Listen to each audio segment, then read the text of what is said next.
సర్వోన్నతుడైన క్రీస్తు ప్రేక్షకులందరికీ కూడా మా హృదయపూర్వకమైన వందనాలు తెలియపరుస్తున్నాను. ప్రభు మా కృపను బట్టి మరొకసారి దేవుని వాక్యాన్ని మీతో పంచుకోవడానికి ప్రభు నాకు ఇచ్చిన ఈ ధన్యతను బట్టి నేను మొదటగా ప్రభువును స్తుతిస్తున్నాను. రండి దేవుని వాక్యాన్ని ధ్యానం చేసుకుందాం. ప్రాముఖ్యమైన కొన్ని సంగతులు ఈ సందేశం ద్వారా దేవుడు మనతో మాట్లాడాలని మనము ఆశించుదాము. క్లుప్తమైన ప్రార్థన తరలు వంచి ఉండగా, సర్వశక్తిగల మా పరలోకపు తండ్రి, గొప్ప దేవా, మీకు స్తోత్రాలు.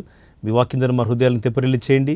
మీ మాటలు మా హృదయాలకు తండ్రి ఎంతో శ్రేష్టమైన దీవెనను కలిగిస్తాయి, మా బ్రతుకులను మారుస్తాయి. మేమున్న చెరగల పరిస్థితులను ప్రభు విడుదలను తీసుకుని వస్తాయి. జ్ఞాపకం చేసుకోండి, దయపాలించండి. మీ పక్షంలో ఉండి మీ దాసునైనా కేవలం మంటిగా దులుగున మీ దాసుని మాత్రం మీరు నిలబెట్టి మీ మాటలు మాత్రం మాకు వినిపింప దయపాలించండి. యేసు నామమున ప్రార్థించి పొందుకొని ఉన్నాము తండ్రి, ఆమేన్. పిల్లరా, దేవుని వాక్యం నుండి మూలవాక్యంగా ప్రకటన గ్రంథము 1వ అధ్యాయము 3వ వచనాన్ని చదువుకుందాం. ప్రకటన 1:3. సమయం సమీపించినది గనుక ఈ ప్రవచన వాక్యములు చదువువాడును వాటిని విని ఇందులో వ్రాయబడిన సంగతులను గైకొను వారును ధన్యులు. ఆమేన్. ఈ సందేశానికి మనము పెట్టినటువంటి టైటిల్ ఏమిటి అంటే సమయం సమీపించినది. ఈ రోజుల్లో సమయం అనేది చాలా విలువైందండి. సమయం అనేది దేవుడు అందరికీ సమానంగా ఇచ్చాడు. రాజైనా, గొప్పవాళ్ళైనా, పేదవాళ్ళైనా, ఏ పరిస్థితుల్లో వారైనా సమయం మాత్రం సమానమే. రోజుకి 24 గంటలే. అది పగలు ఎక్కువ ఉండొచ్చు, కొన్నిసార్లు రాత్రి ఎక్కువ ఉండొచ్చు. కొన్ని దేశాల్లో రాత్రి సమయం చాలా తక్కువగా ఉండొచ్చు, పగలు వెలుతురు సమయం ఎక్కువగా ఉండొచ్చు. ఏది ఏమైనప్పటికీ కూడా ఏ డే కంటెంట్స్ ఓన్లీ 24 hours. ఒక దినము కేవలం 24 గంటలు మాత్రమే కదా.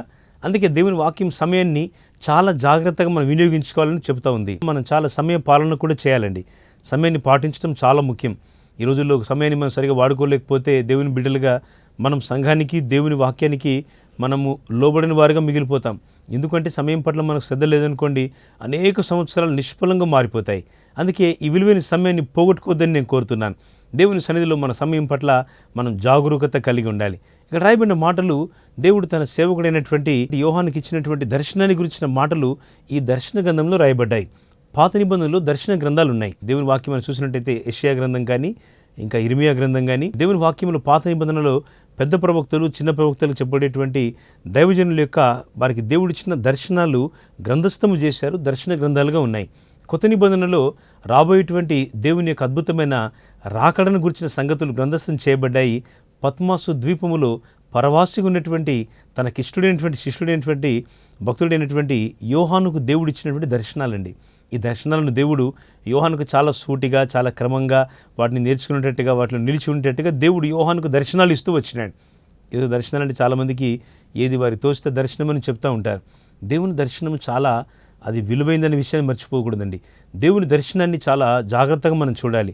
యాకోబు ఒక దర్శనాన్ని చూశాడు, ఆ దర్శనం నెరవేరుట చూశాడు. యోసేపు ఒక దర్శనం చూసినాడు, ఆ దర్శనం నెరవేరుట చూసినాడు. దర్శనం దేవునిదైతే ఆ దర్శనానికి కావాల్సిన శక్తిని, వనరులను దేవుడే ఇస్తాడు, ఆయన నడిపిస్తాడు. వాటిని కార్యసాధకమై తన శక్తి చొప్పున దేవుడు నడిపించేవాడుగా మనం ప్రత్యక్షమవుతాడు. దర్శనాలు అట్లా మిగిలిపోవడం అంటూ ఏమి ఉండదు. దేవుడు ఒక దర్శనాన్ని ఇస్తాడు. మేము ఒక మందిరాన్ని కట్టాలనుకున్నప్పుడు మాకున్న పాత మందిరం, చిన్న మందిరం, అప్పటి రోజుల్లో తండ్రి గారు నిర్మించినటువంటి దైవజనులు నిర్మించిన మందిరం చాలా చిన్నదైపోయినప్పుడు 2002వ సంవత్సరంలో చాలా అద్భుతమైన మందిరాన్ని కట్టడానికి ఆ దర్శనాన్ని దేవుని సన్నిధిలో ఉంచి ప్రార్థన చేసినాం. కొంత పని ప్రారంభించినా మళ్ళీ కొంత ఆటంకాలు వచ్చినాయి. మళ్ళీ ఆ పని చేయడానికి కావాల్సిన ధనము సరిపోదు కదా, ఎందుకంటే చాలా పెద్ద పని. ఎవరి ఇల్లు వారు కట్టుకోవడానికి జ్ఞాపకం ఉన్నంత శ్రద్ధ ఈరోజు దేవుని ఇంటి పట్ల అనేకుల్లో లేదు. వారి కుటుంబం పట్ల వారికి ఉన్న ప్రేమ, బాధ్యత సంఘం పట్ల ఎందుకు లేదు అంటే వారు జవాబు ఇవ్వలేరు. వారు దానికి పూర్తిగా జవాబు ఇవ్వడానికి వారికి ఆత్మీయత సరిపోదు. సో ఆత్మ సంబంధమైన కార్యాలు ఆత్మీయుల ద్వారా మాత్రమే జరుగుతాయి. అందరికీ ఆ కృప ఉండదండి. సంఘానికి వచ్చే విశ్వాసాలు అందరిలో ఆ కృప ఎందుకు లేదు అంటే ఇది ఒక గొప్ప కృప. పౌలు రాస్తూ మాసిదోనియ సంఘాన్ని గురించి చెప్తూ, వారి యొక్క దాతృత్వాన్ని, వారి ప్రేమ గురించి చెప్తూ, దేవుని పట్ల వారికి ఉన్నటువంటి నిబద్ధత గురించి చెప్తూ, ఇది వారికి ఇవ్వబడిన కృప అంటాడు ఆయన. ఈ కృప అనేకుల్లో లేదు. దేవుని కొరకు పనిచేసే కృప లేదు. వాయిద్యాలు వాయించే కృప అనేకులకు దేవుడు ఇచ్చిన వాటిని ఉపయోగించే కృప లేదు. దైవ సంబంధమైనటువంటి ఇలాంటి ఆడియో విజువల్ ఎక్విప్మెంట్ వాడేటువంటి పరిచర్య దేవుడు అనేకులకు ఇచ్చినా వాడేవాళ్ళు తక్కువ మంది కదా. దేవుని కొరకు వాడే తలాంతులు ఈ రోజుల్లో చాలా కనుమరుగవుతున్న దినాల్లో మనం ఉన్నాం. ఈ రోజుల్లో ఏది గొప్పది అంటే లోకంతో నడిచే వైఖరి చాలా గొప్పదిగా ఉంది ప్రజలకి. దేవుని మందిరం పట్ల ఆసక్తి, శ్రద్ధ సన్నగిలిన రోజుల్లో మనం ఉంటున్నాం. ఇది నా నీ సమయాన్ని దేవుని దాసుగా మీతో మనవి చేస్తున్నాను. సమయం సమీపించింది, జాగ్రత్త. ప్రభు కొరకు వాడే సమయం సమీపించింది. ఇక ఎంతో కాలంలో లేదు, దేవుని రాకడ సమీపంగా ఉంది.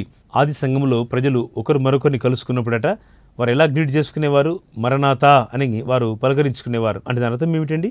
ప్రభువైన యేసు రమ్ము, ప్రభువైన యేసు వచ్చుచున్నాడు, ప్రభువైన యేసు త్వరగా వచ్చుచున్నాడు. ఈ మాటల యొక్క భావాన్ని ఒకరు మరొకరితో చెప్పుకుంటూ ఉన్నారు. 2020 సంవత్సరాలుగా సంఘం సిద్ధపడుతూనే ఉంది. రాకడ దినాలు సమీపించినాయి. యుగాంతముందు మనం చేరి ఉన్నాం.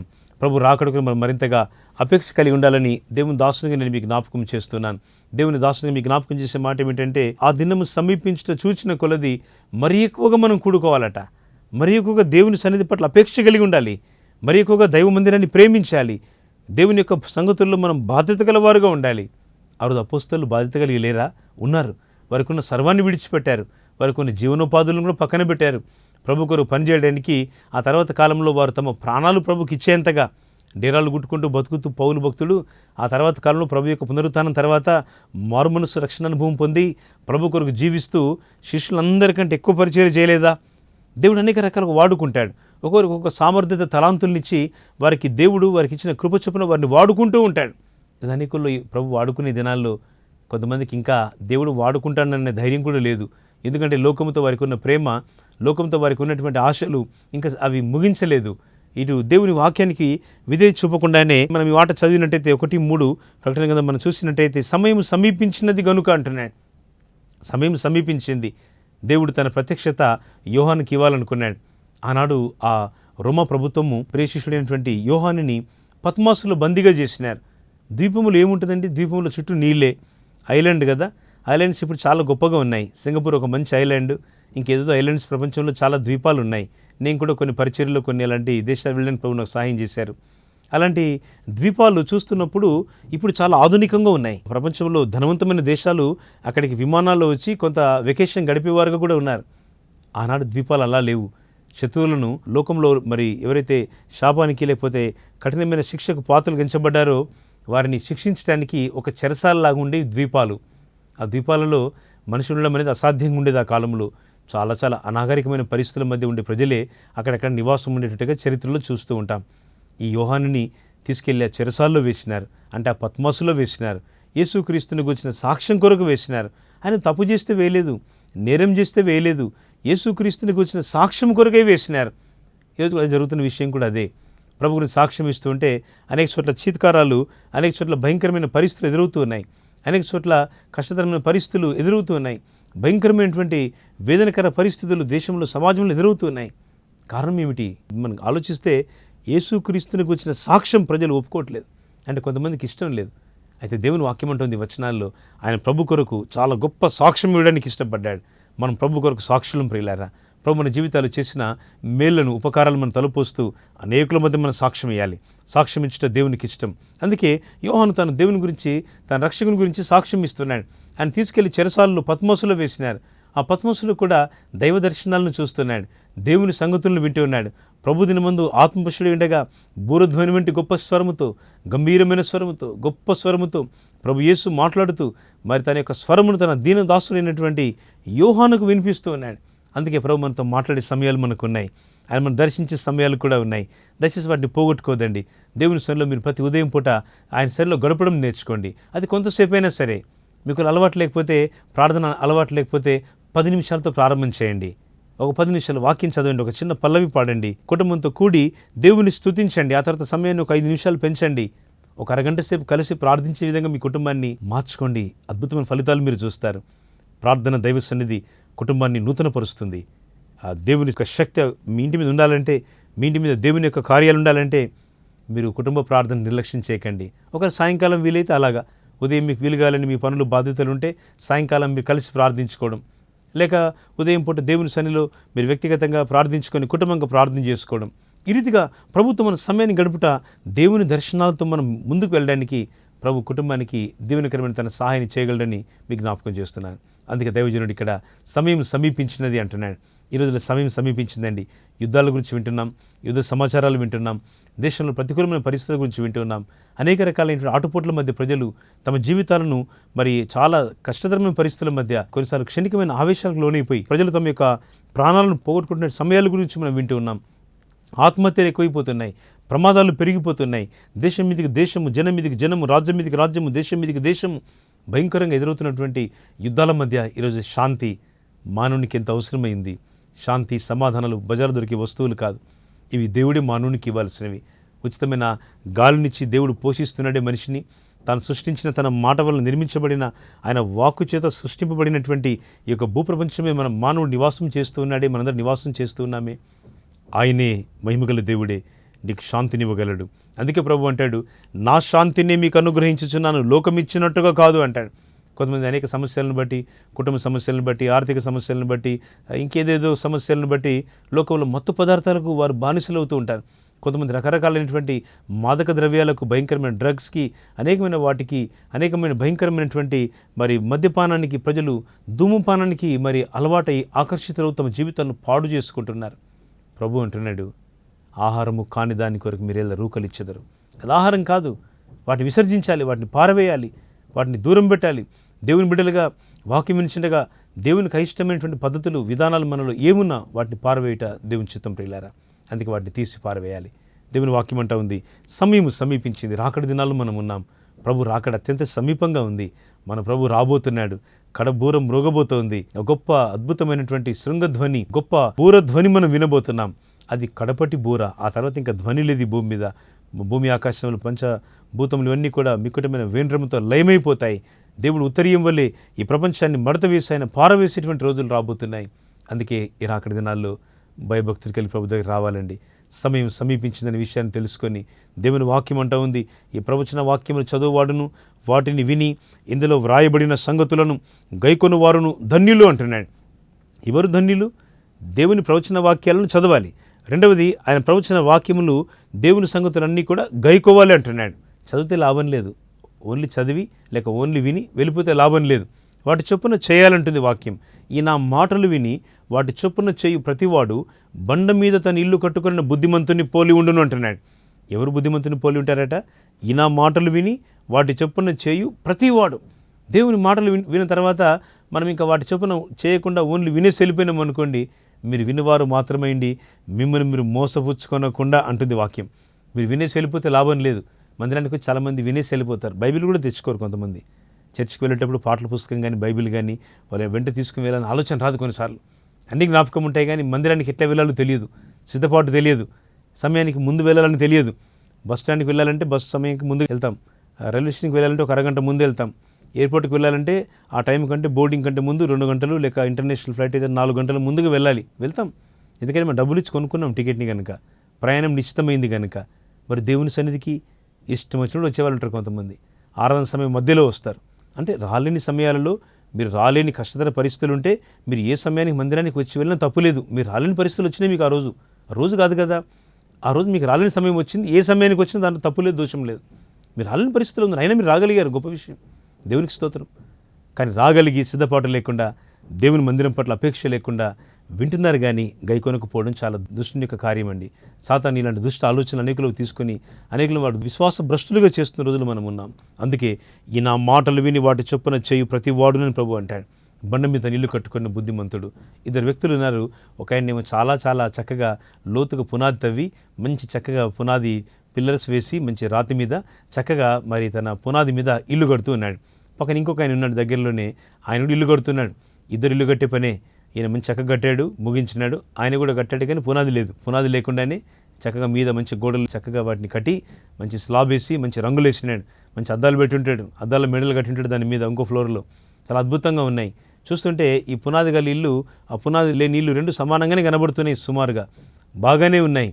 ఒకరోజు భయంకరమైనటువంటి గాలివాన్ వచ్చింది. ఇది నేను చెప్పలేదు, యేసుక్రీస్తు ప్రభువారు ఒక అద్భుతమైన దృష్టాంతాన్ని మనకి ఈ సందర్భంలో జ్ఞాపకం చేస్తూ ఉన్నారు. ఈ మాట మీరు గమనించినట్టయితే మత్తయి సువార్తలో 7వ అధ్యాయంలో మనం చూసినట్టయితే ఇక్కడ అద్భుతమైనటువంటి ఒక సందేశాన్ని ప్రభు ఇక్కడ మానవాళికి ఇస్తూ ఉన్నాడు. ఇక్కడ మనం చూసినట్టయితే ఈ యొక్క మరి బండ మీద ఉన్నటువంటి ఇల్లు 25వ వచనాన్ని చూస్తే, వాన కురిసెను, వరదలు వచ్చెను, గాలి విసిరి ఆ ఇంటి మీద కొట్టిను, కానీ దాని పునాది బండ మీద వేయబడెను గనుక అది పడలేదు అంటున్నాడు. ఇక్కడ మనం గమనించినట్టయితే పునాది కలిగినటువంటి ఇల్లు, పునాది లేని ఇల్లు రెండిటిపైన ఒకేసారి అదే రాత్రి భయంకరమైనటువంటి గాలివాన, భయంకరమైనటువంటి తుఫాను, భయంకరమైనటువంటి వరదలు ఆ ఇంటి మీదకి వచ్చినాయట. అంటే ఆ వీధి అంతటికి వర్షాలు, తుఫాను అందరికీ వస్తుంది. వర్షం వస్తే మనం ఒక ఇంటికి పడదు కదా, ఆ వీధిలో ఉన్న, ఆ గ్రామంలో ఉన్న, ఆ సిటీలో ఉన్న, ఆ ప్రదేశంలో, ఆ ప్రావిన్స్లో ఉన్న, ఆ ఏరియాలో ఉన్న అంతటా కూడా వర్షం పడుతూ ఉంటుంది. అంటే ఆ ఏరియాకి సంబంధించి ఒకటే ఇంటికి వర్షం అయితే రాదు కదా, ఇక్కడ చూస్తే ఒకటే ఇంటికి ఎండ అయితే రాదు కదా. ఇక్కడ వర్షము అన్నిటికీ వచ్చేసింది. ఈ 2 ఇండ్లు స్పెసిఫికల్లీ లార్డ్ జీసస్ యేసుక్రీస్తు ప్రభువారు ఈ 2 ఇండ్లను ప్రముఖంగా ఆయన హైలైట్ చేస్తూ ఉన్నాడు. కుటుంబాలుగా అనేకులుగా మనం కూడి ఉంటాం సంఘాల్లో.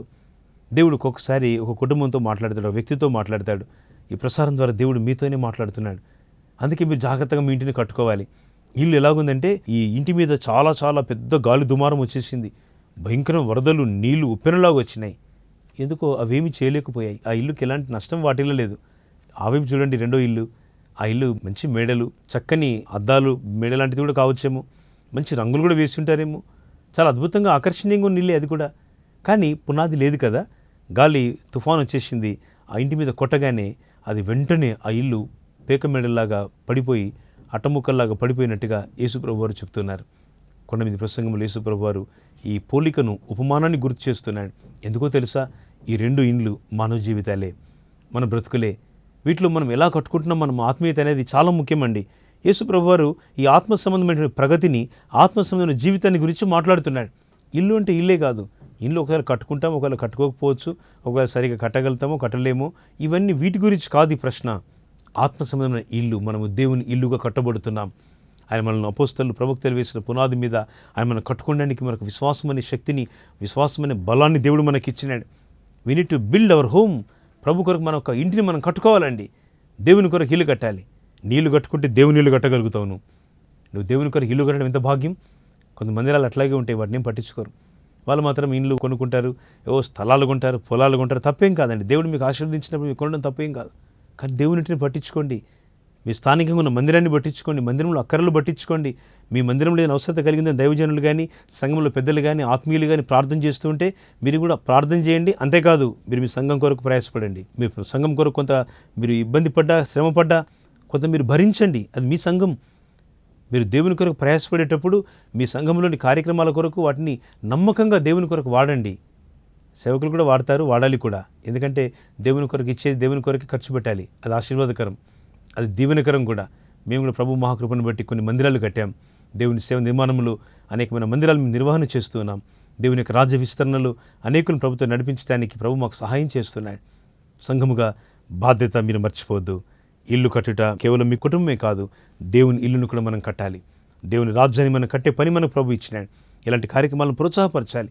మా ప్రజలు, పరిశుద్ధులు కన్నీళ్లతో ప్రార్థన చేస్తున్నారు. మా మందిరాల్లో దేవుని పని కోసం ఇలాంటి కార్యక్రమాలు గత 3-4 సంవత్సరాలుగా ప్రజలకు అందిస్తున్నామంటే కారణం అనేక ఛానల్స్ ద్వారా, ప్రత్యేకించి మన శుభవార్త ఛానల్ ద్వారా దేవుని వాక్యం, యేసుక్రీస్తు యొక్క శుభవార్తను మేము అందించడానికి కారణం మా వెనుకున్న ప్రార్థన యోధులు. దేవుని సన్నిధిలో కన్నీటితో ప్రార్థించే బృందాలు మాకు అనేకంగా ఉన్నాయి. వాటిని బట్టి మేము ఎంతగానో ప్రభుని ఉదయకాలం స్తుతిస్తున్నాం. వారి ప్రయాసం దేవుని ఇంటిలో, దీనికోసం ఎంతో ఖర్చు అవుతుంటుంది. ప్రతి నెలలో దేవుని రాజ్యాన్ని కట్టే పనిలో మా గృహ కూడికలు, గ్రామ కూడికలు, సంఘాలు జరిగిన ఉపవాస ప్రార్థనలు ప్రతి వారం జరుగుతూ ఉంటాయి. నెలలో అనేకమైనటువంటి సంఘ సెంట్రల్ వర్షిప్ ప్రార్థనలు జరుగుతుంటాయి మా దగ్గర.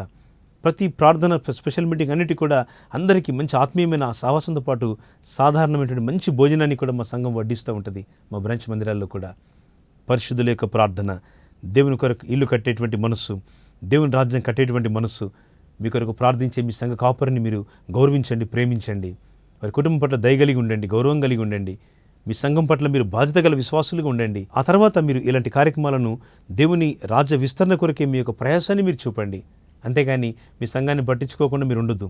మీ ఇల్లు కట్టుకునే విషయంలో, మీ ఆత్మీయత విషయంలో వాయిదా వేయడం కూడదండి. దేవుని సన్నిధిలో మీ యొక్క ఆత్మీయత మీరు కట్టుకోవాలి. నేను జ్ఞాపకం చేస్తున్నాను, వాన కురిసెను, వరదలు వచ్చెను, గాలి విసిరింటి మీద కొట్టింది, కానీ దాన్ని పునాది బండ మీద వేయబడిన గనక అది పడలేదు. మొదటి ఇల్లు, ఆ 2వ ఇల్లు మాత్రం కూలిపోయింది, పేకమేడలా కూలిపోయింది. ఏమీ లేదు అక్కడ. ఆత్మీయత లేని చోట, ఆత్మ సంబంధమైన శక్తి, బలం లేని చోట విశ్వాస జీవితాలు పడిపోతూ ఉంటాయి. కొంచెం సంఘాల్లో కూడా ఇలాంటి పరిస్థితులు, స్పిరిచువల్గా మనం మాట్లాడితే, ఆత్మీయంగా మాట్లాడితే కొంతమంది బలహీనులు పడిపోతూ ఉంటారు. సంఘంలో బాధ్యత గలవారే, విశ్వాసం గలవారే, ఏమేమి తెలియదు కానీ కొంతకాలానికి లోకం వైపు చూస్తూ ఉంటారు.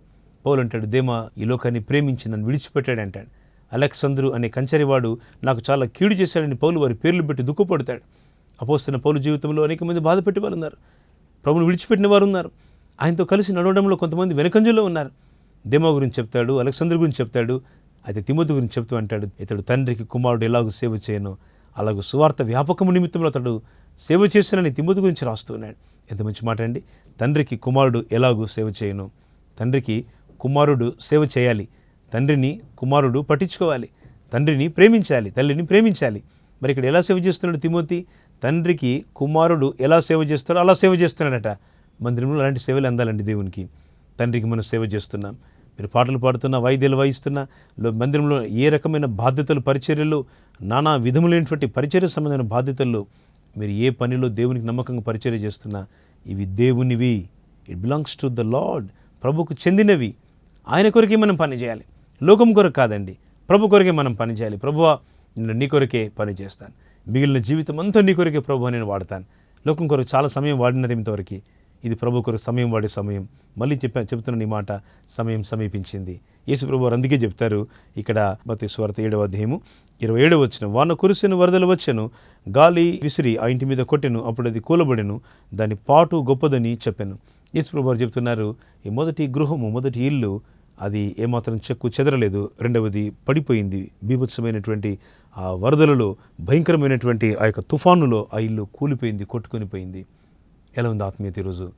దేవుని వాక్యం గైకుంటలో ఎలాంటి శ్రద్ధ కలిగి ఉన్నాం? సమయం సమీపించింది. ఈ సమయం మధ్య దేవుని కొరకు మన ప్రయాసం ఎలా ఉండాలి? దేవుని రాజ్యం కొరకు మనం ఎలా బ్రతకాలి?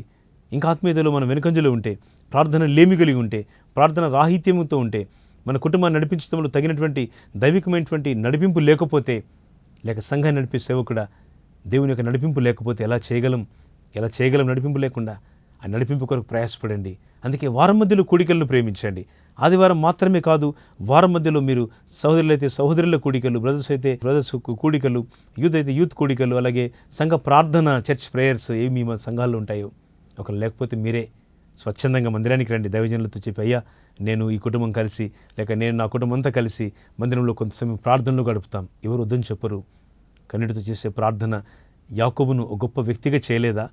దేవుడు పాత నిబంధనలో ఏ వ్యక్తి పేరు ఆ దేశం పేరు పెట్టలేదు. ఇశ్రాయేల్ దేశానికి యాకోబు పేరే పెట్టుకున్నాడు. రాత్రంతా ప్రార్థిస్తాడు ఆయన. తెల్లవారులు దేవుని సన్నిధిలో పెనుగులాడతాడు యాకోబు. అదే యాకోబును ఇశ్రాయేల్గా మార్చింది. ఇశ్రాయేల్ దేశానికి ఒక పేరు, అంటే యాకోబు పేరు ఇశ్రాయేల్గా మార్చి, ఇప్పుడు ఇశ్రాయేల్ దేశానికి ఆ పేరే కదా ఉంది, ఇశ్రాయేల్ దేశం అని. దేవుడు ఒక వ్యక్తి పేరు, ప్రార్థన పరుని పేరు ఒక దేశానికి పెట్టాడు. అందుకే ప్రభు ఈరోజు సంఘములో ప్రార్థన భారాన్ని లేపుతున్నాడు. అపోస్తలుల కార్యం 2వ అధ్యాయము 42వ వచనం మీరు చూస్తే, అపోస్తలుల బోధయందు, సహవాసమునందు, రొట్టె విరుచుటయందు, ప్రార్థన చేయటయందు ఎడతెగక ఉండిరి అంటాడు. అపోస్తలుల బోధ, దేవుని యొక్క బోధ, అపోస్తలు మనకు అప్పగించినటువంటి బోధ, వాక్యం ద్వారా మనం పొందిన బోధ, స్పిరిచువల్లీ ఆలోచించాల్సిన విషయాలు ఏమిటంటే బోధలో ఉండాలి. బోధలో మిస్ అవ్వద్దు. వాక్య ప్రమాణాల్లో, వాక్య బోధలో నిలిచి ఉండాలి. బోధ తర్వాత సహవాసం ఉంది, ఫెలోషిప్. దేవుని సన్నిధిలో సహవాసం కలిగి ఉండాలి. మందిరంతో సహవాసం, దేవుని వాక్యంతో సహవాసం, దైవ సంఘముతో సహవాసం, స్పిరిచువల్లీ. దీంట్లో అల్లరితో కూడిన ఆటపాటలు ఉండొద్దు. పిచ్చి పిచ్చి అల్లరితో కూడిన మాటలు, అల్లరితో కూడిన ద్వందార్థంతో కూడిన మాటలు. మందిరానికి కొంతమంది చాటింగ్ చేస్తూ ఉంటారు. మందిరంలో కూర్చొని కొంతమంది టైంపాస్ చేస్తూ ఉంటారు. వాళ్ళకి ఏదో లోకంలో పనులన్నీ పెట్టుకొని కాసేపు రిలాక్స్గా వచ్చే వాళ్ళు కొంతమంది ఉంటారు. ఇలాంటివన్నీ కూడా మానుకోవాలండి. దేవునితో సహవాసం, ఆయన సన్నిధి పట్ల మనం మమేకమై, ఆయన సన్నిధి పట్ల ఆకర్షితులమై, ఓ నిండు హృదయంతో, నిండు మనస్సాక్షితో, ఒక గొప్ప మనసుతో దేవునికి ఇష్టలంగా, ప్రభువా నీ చిత్తమే సిద్ధించునుగాక, నీతో నేను సహవాసం చేయటకు ఇష్టపడుతున్నాను. ప్రభుతో సహవాసం చేసినప్పుడు మనకు సమాధానం కలుగుతుందండి, నెమ్మది కలుగుతుంది.